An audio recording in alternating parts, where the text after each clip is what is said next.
ইসলাম বিয়েকে যেমন সহজ করেছে, তেমনি নারীকে তার প্রাপ্য সম্মানও দিয়েছে। ইসলামী বিধান অনুযায়ী বিয়ে করতে হলে স্বামী কর্তৃক স্ত্রীর প্রতি মোহরানা পরিশোধ করতে হবে। মোহরানা হল স্ত্রীকে সম্মানিত করার একটি মাধ্যম, তাই বিবেচনা ও সম্মানের সঙ্গে এটি নির্ধারণ করা উচিত। দেনমোহর নির্ধারণের সময় স্বামী ও স্ত্রীর সম্মতি থাকা জরুরি।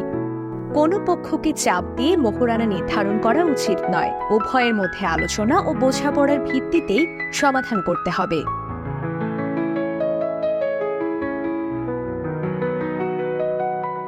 সমাজে প্রচলিত নিয়ম এবং পরিবারের আর্থিক ও সামাজিক অবস্থা মোহরানা নির্ধারণে বিবেচ্য হতে পারে, তবে এতে স্ত্রীর সম্মানহানি হয় এমন কোনো সিদ্ধান্ত নেওয়া উচিত নয়।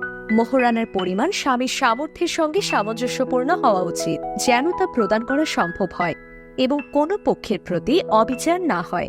এই বিষয়ে সূরা তালাকের আয়াত নং 7 বর্ণিত আছে, বিত্তবান নিজ সামর্থ্য অনুযায়ী ব্যয় করবে এবং যার জীবন জীবিকা সীমিত, সে আল্লাহ যা দান করেছেন তা থেকে ব্যয় করবে।